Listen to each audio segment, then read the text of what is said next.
136వ సింగరేణి ఆవిర్భావ దినోత్సవం మొదటి రోజు సాయంకాలం chairman and managing director finance M Balaram Naik అయ్యర్ చేతుల మీదుగా జ్యోతి ప్రజ్వలన చేసి కార్యక్రమాన్ని ప్రారంభించడం జరిగింది.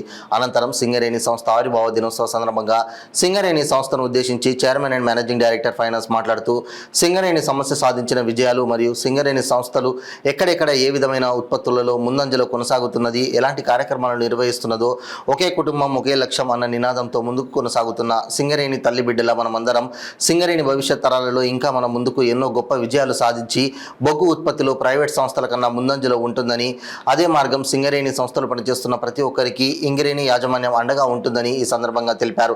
అనంతరం సంస్థలో పనిచేస్తున్న వారికి వారు చేసిన వృత్తి పట్ల గుర్తింపు చిహ్నంగా వారి విధులను సింగరేణి సంస్థ మన ముందు కొనసాగుటకు వారు పడ్డ శ్రమ ఫలితంగా బహుమతుల ద్వారా వారికి ప్రోత్సహించారు. ఈ కార్యక్రమంలో సింగరేణి యాజమాన్యం సిబ్బంది కాకుండా భద్రాద్రి కొత్తగూడెం జిల్లా కలెక్టర్ జితేష్ వి పాటిల్, జిల్లా ఎస్పీ పాల్గొనడం జరిగింది. అనంతరం సంస్కృతి కార్యక్రమాలను నిర్వహించి కార్యక్రమాన్ని కొనసాగించారు. కర్ణాటక, తమిళనాడు, మహారాష్ట్ర తదితర 8 రాష్ట్రాల్లోని ఆయా థర్మల్ విద్యుత్ కేంద్రాలకు కూడా సరఫరా చేస్తున్నాము. తద్వారా ఆ రాష్ట్రాల్లో కూడా అభివృద్ధి జరుగుతుంది. మన రాష్ట్రంతో పాటు దక్షిణ భారతదేశంలోని అనేక సిమెంటు కర్మాగారాలకు, స్పాంజ్ ఐరన్ కర్మాగారాలు, ఎరువులు, మందులు, పేపర్ వంటి సుమారు 2,000 పరిశ్రమలకు బొగ్గు సరఫరా చేస్తున్నాము. మనం ఇచ్చే బొగ్గుతో ఆయా పరిశ్రమలు తమ ఉత్పత్తులు సాధిస్తున్నాయి. ఈ విధంగా మన సింగరేణి సంస్థ రాష్ట్ర అభివృద్ధిలోనూ రీత్యా బొగ్గు ఉత్పత్తిని మరింత పెంచాలన్న ఉద్దేశంతో బొగ్గు పరిశ్రమలోకి ప్రైవేటు సంస్థలను కూడా అవకాశం కల్పిస్తూ ప్రభుత్వాలు చట్టాల్లో మార్పులు చేసింది. దేశవ్యాప్తంగా బొగ్గు బ్లాకులను వేలంపాట ద్వారా కేటాయిస్తున్నారు. వీటిని అనేక ప్రభుత్వ ప్రైవేటు కంపెనీల వారు దక్కించుకుంటున్నారు. రానున్న కాలంలో మనము ప్రైవేటు బొగ్గు ఉత్పత్తి సంస్థలతో పోటీ పడే పరిస్థితి రాబోతుంది. మీ అందరికీ తెలుసు, ప్రైవేటు కంపెనీల వారి ఉత్పత్తి మనకంటే చాలా తక్కువగా ఉంటుంది. ఆ విధంగా మనం వారితో కూడా పోటీ పడే అవసరం ఉంటుంది.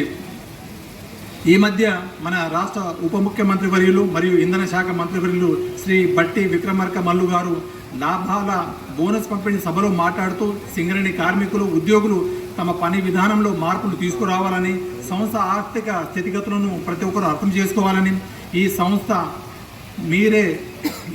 మీదే, దీన్ని మీరు కాపాడుకోవాలి అంటూ సందేశం ఇచ్చిన సంగతి మీ అందరికీ విదితమే.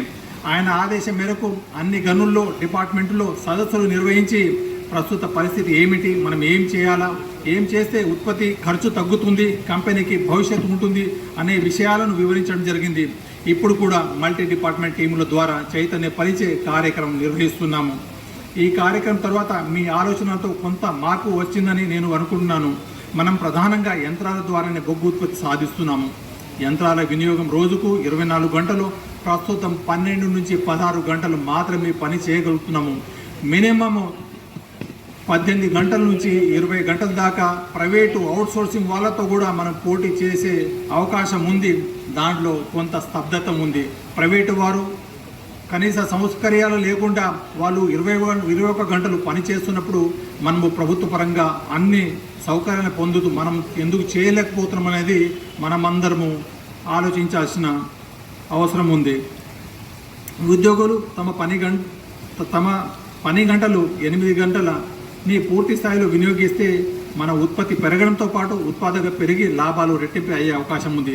ఇది జరిగితే మీరు రెట్టింపు లాభాల బాటను, రెట్టింపు సంక్షేమాన్ని పొందే అవకాశం ఉంది. అలాగే కొత్త గనులు పెరగడము, కొత్తగా మనము అనేక వివిధ రంగాల్లో కూడా ప్రవేశించే అవకాశం ఉంది. నేడు మారుతున్న మార్కెట్ పరిస్థితులని దృష్టిలో ఉంచుకొని మన సింగరేణి సంస్థ కూడా బొగ్గు ఉత్పత్తితో పాటు ఇతర వ్యాపారాల్లోకి ప్రవేశించాలని నిర్ణయించింది. దీనికి అనుగుణంగా మనము థర్మల్ విద్యుత్ రంగంలో ప్రవేశించి 1200 మెగావాట్ల విద్యుత్ కేంద్రాన్ని మంచిర్యాల జిల్లా జైపూర్ నెలకొల్పాం. అలాగే 800 మెగావాట్లని అతి త్వరలో నెలకొల్పబోతున్నాము. దాంతోపాటు జెన్కోతో కూడా దాదాపుగా మనము భాగస్వామ్యంలో ఇంకో 1x800 దాన్ని నెలకొల్పబోతున్నాము. అలాగే మనము 9 కోల్ బ్లాక్ అక్కడ నుంచి మనము ట్రాన్స్పోర్ట్ అది తీసుకుంటే దాదాపు 6,000 రూపాయలు ఖర్చు అవుతుంది. అదే కనుక అక్కడ ఉత్పత్తి మనకు 1,200 రూపాయల నుంచి అవుతుంది. ఆ విధంగా 2x800 1600 మెగావాట్ల థర్మల్ విద్యుత్ని మనము నైనీలోని ఒరిస్సా రాష్ట్రంలో స్థాపించి అవకాశాలను పరిశీలిస్తున్నాము. అలాగే మనము సోలార్లో ఎంటర్ అయ్యాము. ఇప్పటికి మనం క్యాప్టివ్ కన్జంప్షన్ కోసము దాదాపుగా 244 మెగావాట్లను మనం పూర్తి చేసుకున్నాము. దీని ద్వారా మనము కరెంటు అంతకీ అధికారి కూడా అదృష్టవంతులేనని నేను భావిస్తున్నాను. 13 దశాబ్దాల క్రితం మన సింగరేణి సంస్థ హైదరాబాద్ దక్కన్ కంపెనీ పేరుతో సింగరేణి గ్రామంలో అనగా మన ఇల్లందు బొగ్గు ఉత్పత్తిని collector and magistrate Bhadradri Kothagudem జిల్లా వారిని వేదిక మీద సాధారణంగా వారికి ఓకే అందజేయవలసిందిగా కోరుతున్నాము. Welcome sir. శ్రీ సుభాని సార్ని వేదిక మీదకి రావాల్సిందిగా కోరుతున్నాము.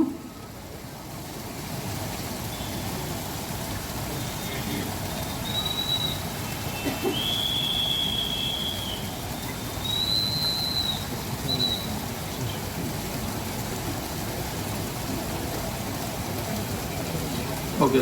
సో 1920 డిసెంబర్ 23న లండన్ స్టాక్ ఎక్స్చేంజ్లో రిజిస్టర్ అయిన ఆ తేదీని యుతమైన ప్రభుత్వ రంగ సంస్థగా మనమందరం గుర్తించాలి. అందుకు గర్వపడాలి. అదే సమయంలో మన బాధ్యతలను కూడా గుర్తు చేసుకోవాలి. శ్రీ లక్ష్మణ్ గారు రావాలి. శ్రీ బి రోహిత్ రాజు గారు IPS superintendent of police Bhadradri Kothagudem జిల్లా విచ్చేశారు. వారికి స్వాగతం పలుకుతున్నాం సార్.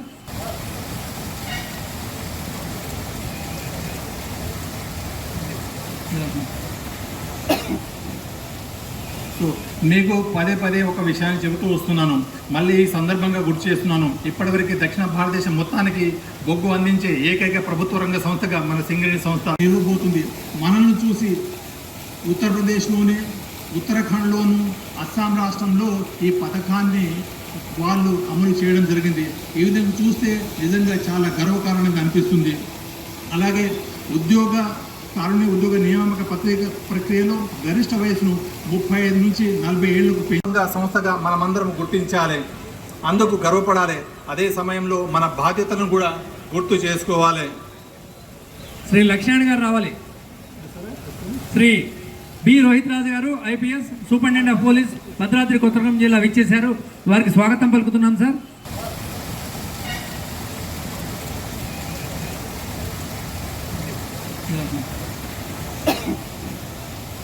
సో మీకు పదే ఒక విషయాన్ని చెబుతూ వస్తున్నాను. మళ్ళీ ఈ సందర్భంగా గుర్తు చేస్తున్నాను. ఇప్పటివరకు దక్షిణ భారతదేశం మొత్తానికి బొగ్గు అందించే ఏకైక ప్రభుత్వ రంగ సంస్థగా మన సింగరేణి సంస్థ. శ్రీ సురేష్ కుమార్ గారు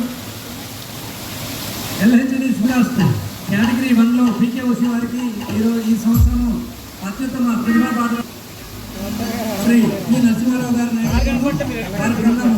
సిహెచ్పి సిఎస్